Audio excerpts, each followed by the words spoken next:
Salut à tous et bienvenue sur ma chaîne sur YouTube. Aujourd'hui, nous allons voir un sujet très important, à savoir, certaines prières ne sont pas exaucées. Pourquoi?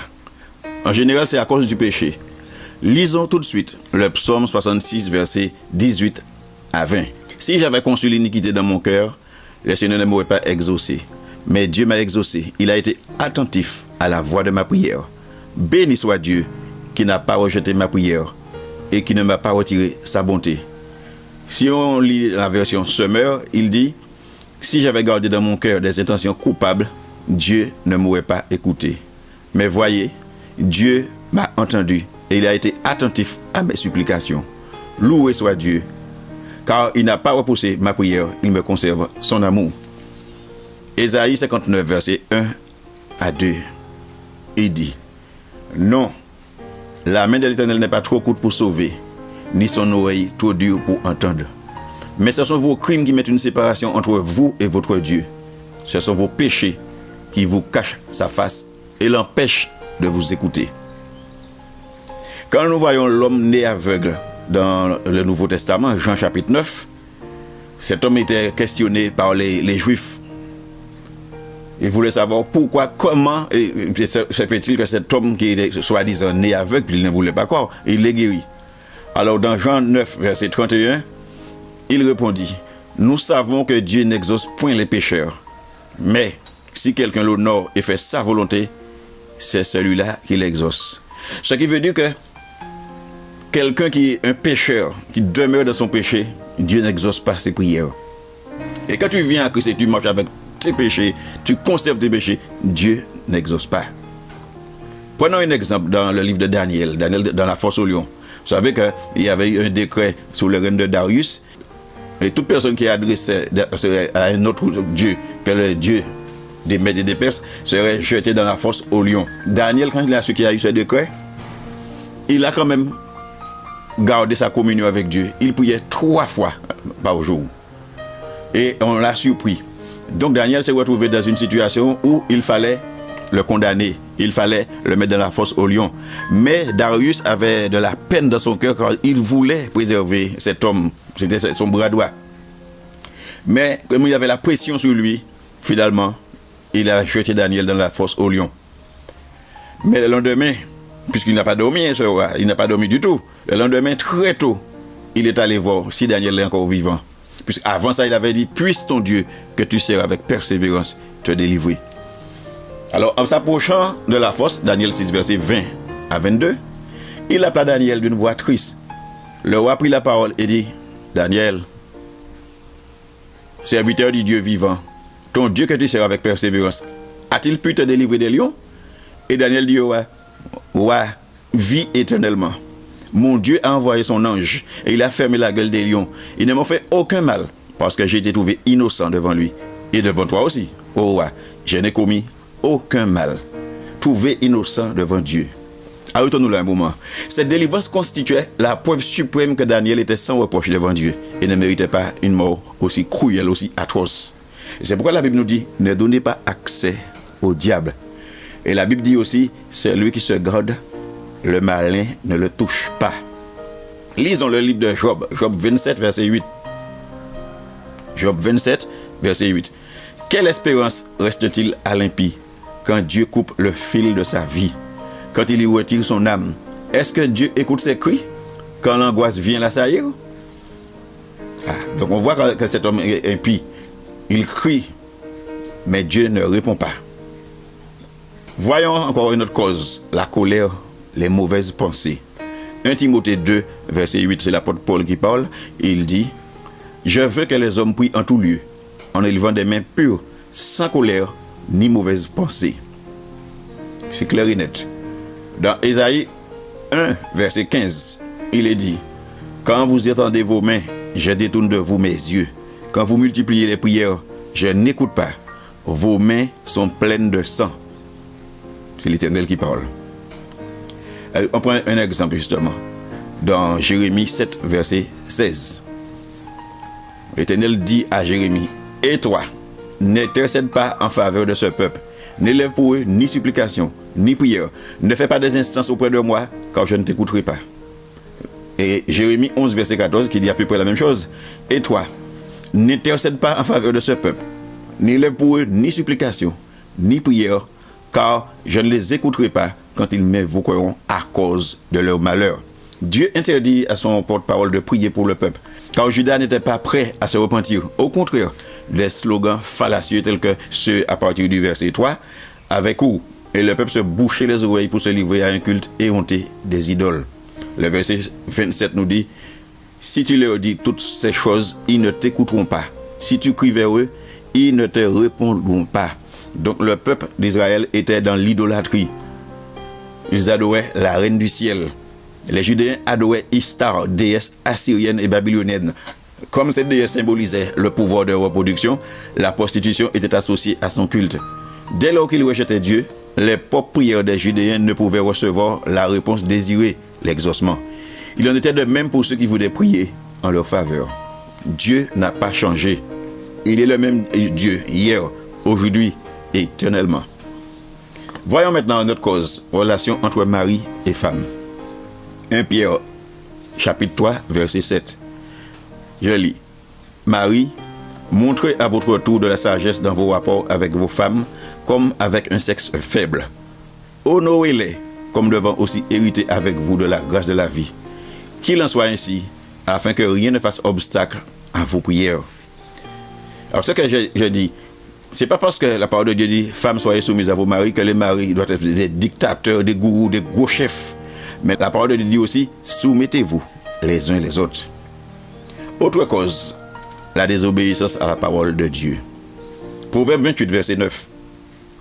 Si quelqu'un détourne l'oreille pour ne pas écouter la loi, sa prière même est une abomination. Là encore, c'est clair comme de l'eau de source. Proverbe 1, verset 28 à 33. Alors ils m'appelleront, je ne répondrai pas. Ils me chercheront, ils ne me trouveront pas. Parce qu'ils ont haï la science et qu'ils n'ont pas choisi la crainte de l'Éternel. Parce qu'ils n'ont point aimé mes conseils et qu'ils ont dédaigné toutes mes réprimandes. Ils se nourriront du fruit de leur voix. Ils se rassasieront de leurs propres conseils. Car la résistance des stupides les tue et la sécurité des insensés les perd. Mais celui qui m'écoute reposera avec assurance.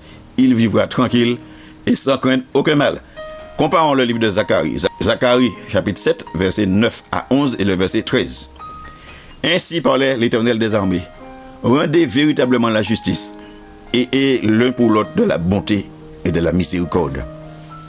N'opprimez pas la veuve et l'orphelin, l'étranger et le pauvre, et ne méditez pas l'un contre l'autre le mal dans vos cœurs. Verset 11. Mais ils refusèrent d'être attentifs. Ils eurent l'épaule rebelle. Ils endurcirent leurs oreilles pour ne pas entendre. Verset 13. Quand ils appelaient, ils n'ont pas écouté. Aussi, n'ai-je pas écouté quand ils ont appelé, dit l'Éternel des armées. Donc là, nous voyons qu'il y a deux causes. Le manque d'amour, de compassion, de miséricorde et l'obéissance à la parole de Dieu. Donc le manque d'amour et l'obéissance à la parole de Dieu. Autre cause, il faut attendre le temps du Seigneur. Il ne faut pas être trop pressé. Il faut avoir de la patience. Lamentation 3, versets 25 à 26. L'Éternel a de la bonté pour qui espère en lui, pour l'âme qui le cherche. Il est bon d'attendre en silence le secours de l'Éternel. Et Philippiens 4 rejoint ce que nous venons de lire. Philippiens 4, versets 6 à 7, passage que tout le monde connaît. Ne vous inquiétez de rien, mais en toute chose, faites connaître vos besoins à Dieu par des prières et des supplications, avec des actions de grâce. Et la paix de Dieu qui surpasse toute intelligence gardera vos cœurs et vos pensées en Jésus-Christ. Ensuite, il y a le manque de foi, l'incrédulité. Jacques 1, versets 5 à 8. Si quelqu'un d'entre vous manque de sagesse, qu'il la demande à Dieu, qui donne à tous simplement et sans reproche, et elle lui sera donnée.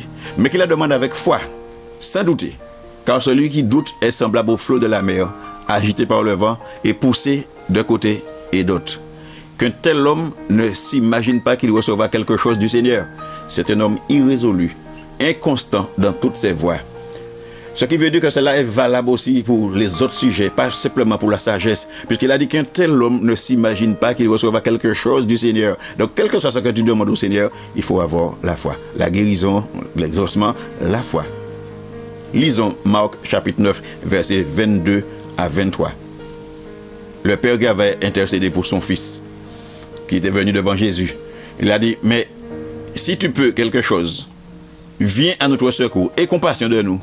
Jésus lui dit, si tu peux, tout est possible à celui qui croit.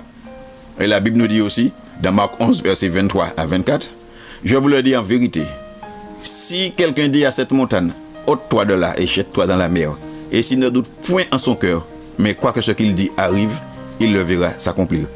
C'est pourquoi, je vous dis, tout ce que vous demanderez en priant, croyez que vous l'avez reçu, et vous le verrez s'accomplir. Ça, c'est la clé du succès, de l'exaucement. Matthieu 21, verset 22. C'est toujours le Seigneur Jésus qui parle. Il dit, tout ce que vous demanderez avec foi par la prière, vous le recevrez. Quand on regarde le passage dans Jean chapitre 11, verset 40, devant le tombeau de Lazare, Jésus avait demandé d'ôter la pierre, mais Marthe avait répondu, Seigneur, il sent déjà, quand ça fait 4 jours qu'il est là. Jésus lui dit, ne t'ai-je pas dit que si tu crois, tu verras la gloire de Dieu? Si tu crois, c'est valable pour tout le monde. Quand nous croyons, nous voyons la gloire de Dieu. Jacques 5, verset 16, il est dit, confessez donc vos péchés les uns aux autres, et priez les uns pour les autres, afin que vous soyez guéris. La prière fervente du juste a une grande efficacité. Autre problème, ne pas multiplier les vaines paroles. Matthieu 6, verset 7. En priant, ne multipliez pas de vaines paroles comme les païens qui s'imaginent qu'à force de paroles, ils seront exaucés. Ne le ressemblez pas, car votre Père sait de quoi vous avez besoin avant que vous le lui demandiez. Ce qui veut dire que celui qui multiplie de vaines paroles, c'est quelqu'un qui n'a pas la foi. Donc il essaie de toucher Dieu par ces nombreuses paroles, en disant à force de parler, c'est sûr que Dieu va exaucer. Eh bien là, pas du tout, il se trompe. Car la prière de la foi guérira le malade. Et ensuite, il y a une autre porte qui doit rester fermée, c'est le manque de pardon. Matthieu 5, verset 23 à 24, Jésus nous donne un très bon conseil. Si donc tu présentes ton offrande à l'autel, et que là, tu te souviennes que ton frère a quelque chose contre toi, ton frère, c'est lui qui a quelque chose contre toi, laisse là ton offrande devant l'autel, et va d'abord te réconcilier avec ton frère. Puis, viens présenter ton offrande. Et Marc 11, 25 nous dit autrement. Et lorsque vous êtes debout faisant votre prière, si vous avez quelque chose contre quelqu'un, ce que nous avons lu précédemment, c'est ton frère a quelque chose contre toi. Mais là, si vous avez quelque chose contre quelqu'un, pardonnez, afin que votre Père qui est dans les cieux vous pardonne aussi vos offenses. Mais si vous ne pardonnez pas, votre Père qui est dans les cieux ne vous pardonnera pas non plus vos offenses. Et pour étayer ce passage, Matthieu 6, verset 14 à 15, si vous pardonnez aux hommes leurs offenses, votre Père céleste vous pardonnera aussi. Mais si vous ne pardonnez pas aux hommes, votre Père ne vous pardonnera pas non plus vos offenses. Cela est évident, puisque si nous sommes animés d'un esprit de vengeance à l'égard de notre frère, nous devons au préalable lui pardonner. À cette condition seulement, Dieu acceptera nos offrandes et entendra nos prières. C'est normal de demander pardon, parce que avant de faire des requêtes, que ce soit la prière, l'intercession ou l'adoration, il faut d'abord se repentir. Demander pardon à Dieu. Seigneur, j'ai péché, te demande pardon. La Bible nous dit, nous avons lu, et nous l'avons lu, je répète, dans le psaume 66, verset 18, si j'avais eu de la faute dans mon cœur, le Seigneur ne m'aurait pas écouté. Donc, traiter son frère sans amour ou bien avoir à son égard des pensées malveillantes constitue un péché. Avant d'aller adorer Dieu, le prier et lui apporter nos offrandes, nous devons extirper le péché de nos cœurs. Lisons 1 Samuel 15, verset 22 à 23. Samuel dit, l'Éternel trouve-t-il du plaisir dans les holocaustes et les sacrifices comme dans l'obéissance à la voix de l'Éternel? Voici, l'obéissance vaut mieux que le sacrifice et l'observation de sa parole vaut mieux que la graisse des béliers. Car la désobéissance est aussi coupable que la divination et la résistance ne l'est pas moins que l'idolâtrie et les téraphins. Puisque tu as rejeté la parole de l'Éternel, il te rejette aussi comme moi. Et c'est valable pour nous. Puisque tu rejettes la parole de Dieu, Dieu ne t'exauce pas. Il rejette tes requêtes. Ensuite, il y a aussi le manque d'amour pour notre prochain. 1 Jean 3, verset 10. C'est par là que se font reconnaître les enfants de Dieu et les enfants du diable.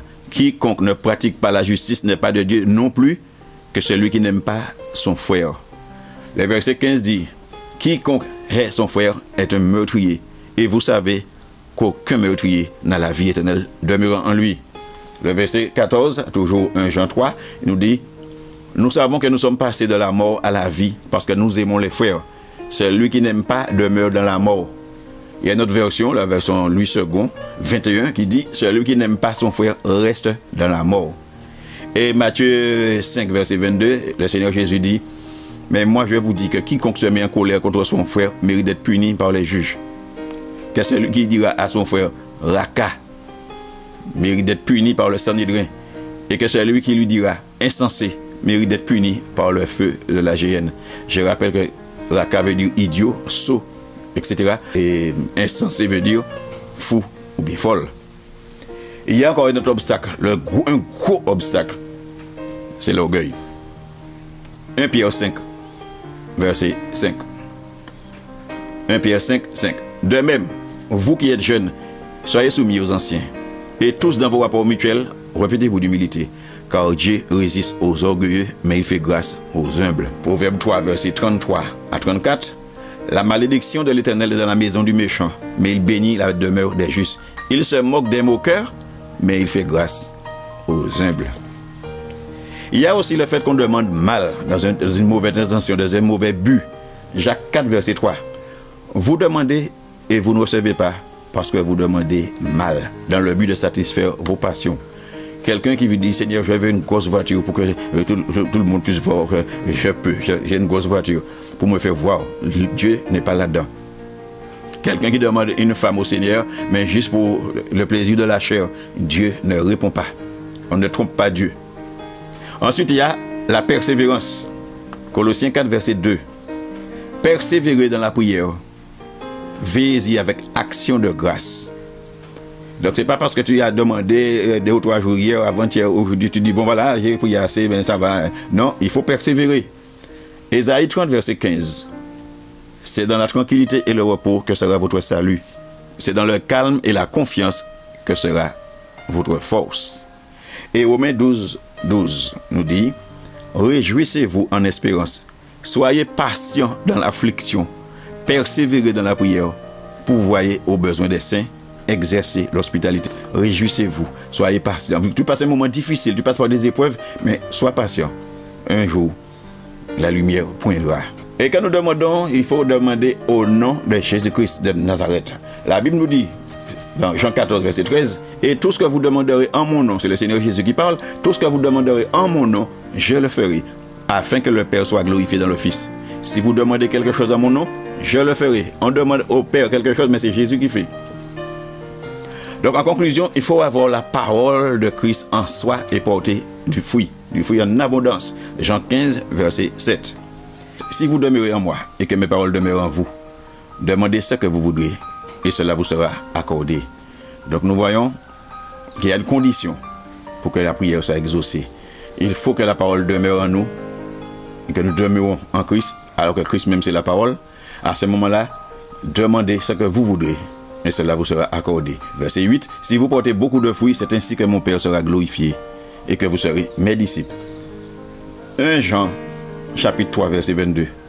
Que ce soit ce que nous demandons, nous le recevons de lui parce que nous gardons ses commandements et que nous faisons ce qui lui est agréable. Et quand on regarde le livre de Jonas, nous voyons que Jonas avait la parole de Dieu en lui alors qu'il était dans le ventre du gros poisson. Jonas 2 verset 1 à 11. On va pas lire tout le chapitre, mais Jonas a confessé la parole de Dieu, notamment les psaumes. Par exemple, le psaume 88 verset 8, il dit « Ta fureur s'appesantit sur moi et tu m'accables de tous tes flots. » Le psaume 31 verset 23, je disais dans ma précipitation, je suis chassé loin de ton regard, mais tu as entendu la voix de mes supplications quand j'ai crié vers toi. Le psaume 69 verset 2 à 3, sauve-moi, ô Dieu, car les eaux menacent ma vie. J'enfonce dans la boue sans pouvoir me tenir. Je suis tombé dans un gouffre, les eaux m'inondent, etc. Voilà, lisons Jean 15 verset 16. Ce n'est pas vous qui m'avez choisi, mais moi, je vous ai choisi et je vous ai établi afin que vous alliez et que vous portiez du fruit et que votre fruit demeure, afin que ce que vous demandez au Père en mon nom, il vous le donne. Le Seigneur nous a choisis, il nous a établis. Nous portons du fruit et les fruits demeurent. Donc ce que nous demandons au Père au nom de Jésus-Christ de Nazareth, il nous le donne. Donc c'est clair et net. Voilà, je crois que le message est passé. Vous avez compris les causes de non-exaucement de prière. Donc il ne va pas être plus long. C'est vrai qu'il y a beaucoup de passages dans la Bible, il y a beaucoup de versets, beaucoup de références. Mais la vidéo serait trop longue et je préfère m'arrêter là. Alors que Dieu vous bénisse. À la prochaine si Dieu veut. Bye bye.